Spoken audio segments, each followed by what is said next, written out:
Hi crafty friends, it's Donna here, and I have a new series starting today. The name of this series is Good Times, and that's because I'm going to create 3 cards with different time limits on each card. The first of the cards will always be a 5-minute card, and I'll show you that live. The second card is one that will take 20 to 30 minutes to make, not a particularly long or complicated card, but one that can't be whipped up in 5 minutes flat. And finally, a card with no time limit on it at all. In this case, I'm going to show you a way to stretch your stamps to use a Christmas stamp to make a birthday card. The name Good Times was the suggestion of Cindy from CRN Cards. If you don't already follow her on Instagram, pop over and have a look. She makes beautiful cards and she's a wonderful encourager. And when I put out a call for ideas for the name of this series, she had a few good ideas, but Good Times was my absolute favourite. I think it encompasses the fact that I am timing the making of some of the cards with the fact that making cards should always be fun.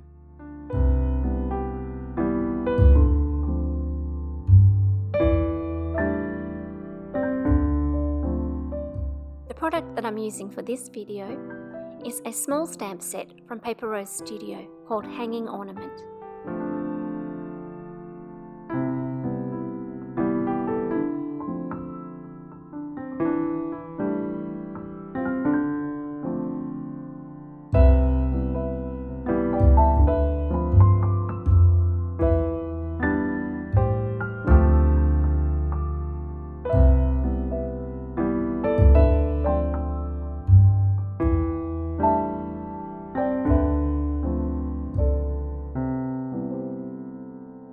This first card is a 5-minute wonder.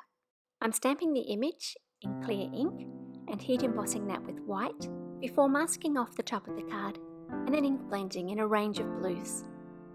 Due to the 5-minute limit, I'm going in pretty hard and fast with the colours, and so the blending is not as smooth as it could be if I took my time, but I'm going to spatter this card at the end, and so any imperfections get hidden by the spatter.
Once I finish with the ink blending, I'm going to peel off that piece of scrap paper that I had protecting the top of my card and stamp my sentiment.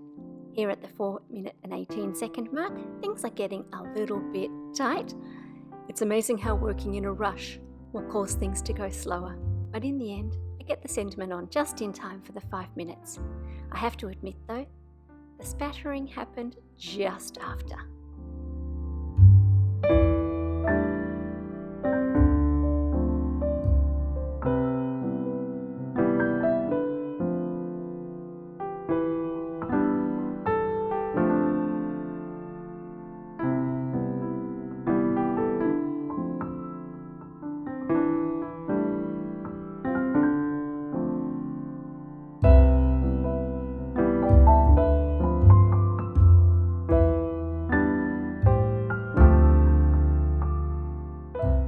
So there we have the finished first card. In fact, that one is just a panel because I'm always too scared to make one layer cards in case I make a mistake and wreck both sides.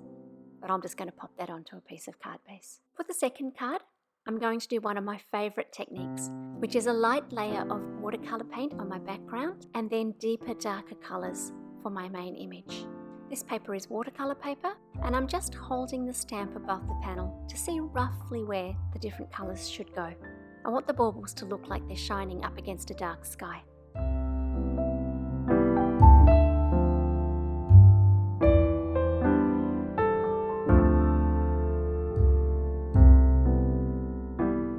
Once I've come in with a few different layers of paint and I'm happy with the coverage, I'm going to set that aside to dry. I'll then cut the panel down to size and we can get on with the stamping.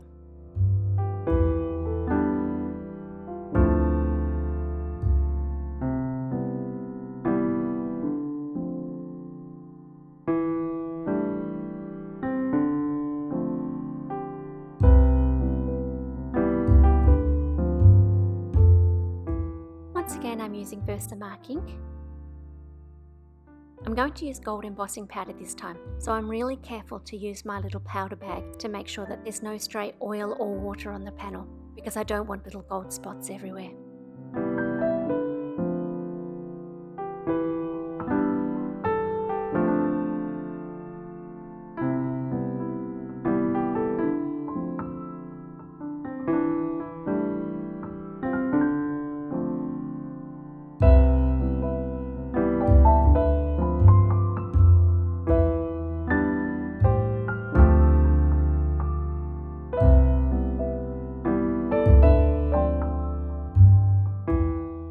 Once all that embossing powder has melted, it's time to come back in and paint the top layer.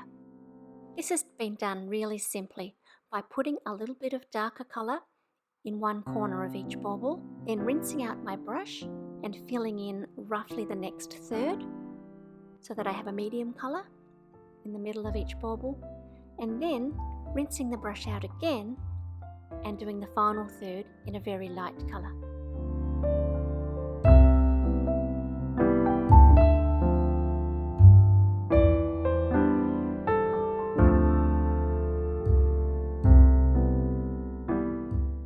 Bit of tidying up, and then I'm going to add a little bit more colour just to the bottom of this card. I'm showing you this because when I do the next step, you'll see that this paper's still a little bit wet, and it makes a difference to how the spatters appear. I've mixed white gouache with water and really loaded my brush up, and I'm spattering it everywhere. Where everything is dry, it's forming clean round dots. Where the background is a little bit wet, it's spreading out in more of a bokeh effect to make a soft background. I like them both.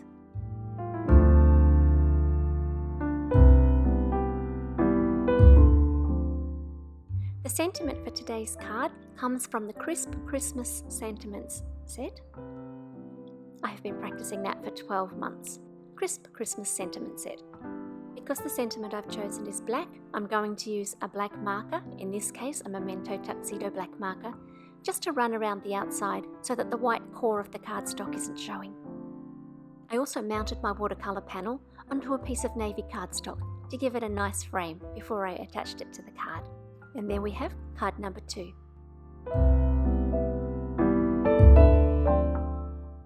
Finally, I'm going to use this Christmas set to make something completely different, which is a birthday card. I've turned the baubles upside down so that they look like helium balloons. This card's going to be a slimline card. And so first of all, I've stamped the image in the centre of the panel, and then with some masking, I've stamped it again on either side, allowing the image to go off the sides of the panel.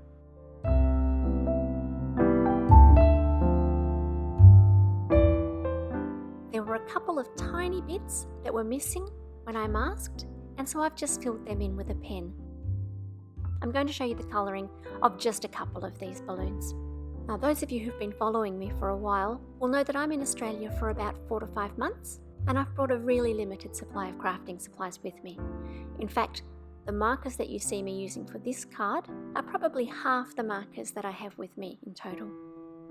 I don't actually have enough colours to make a full rainbow, and so I'm going to do a couple of things to stretch my colours, and I will show you those as we go. I've chosen to do very, very simple 2-colour blends.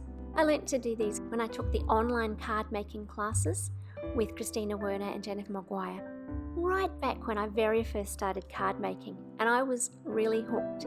If there's anybody out there that has a very limited supply of markers and you want to know how to stretch them without needing to get the full set, I really highly recommend this class. It really showed me how to use different colours for underpainting, how to tip-to-tip blend, just so many techniques, and I've used a couple of them in this card.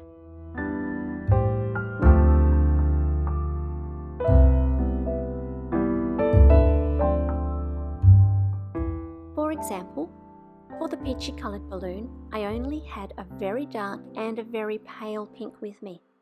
But by touching the pale pink onto the tip of the darker colour, I was able to draw off and get a colour in between so that I could get a good blend.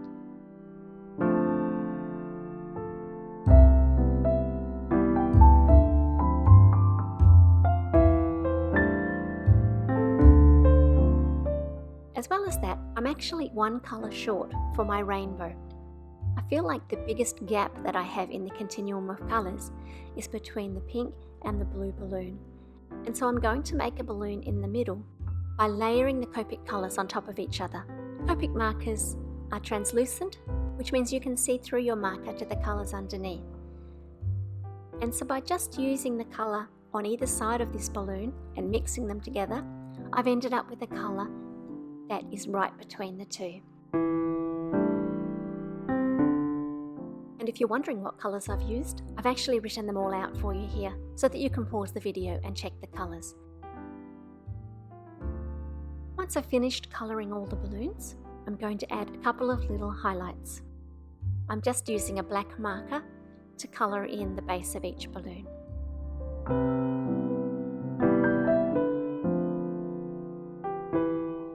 The sentiment is a happy birthday die, again from Paper Rose Studio. I used my die cutting machine to cut this out 3 times, and there's also some double-sided tape between the layers so that I can stick them together without fussing with too much glue. I've only coloured in the top layer, but the sentiment is actually stacked 3 layers high. I'm just using the darker of the 2 colours that I used for each balloon, and I'm filling that across in the same rainbow order so that it will match up with the balloons underneath.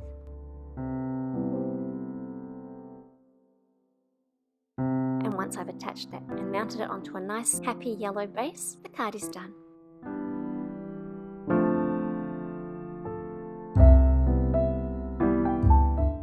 I hope you've enjoyed these cards and that you're excited for this series. If you have a particular type of product that you'd like to see used, please let me know in the comments below. I have a few ideas listed out for the next couple of videos, but I'd love to know what you're interested in seeing. Don't forget to subscribe if you'd like to see what's coming next, and until next time, stay safe everybody.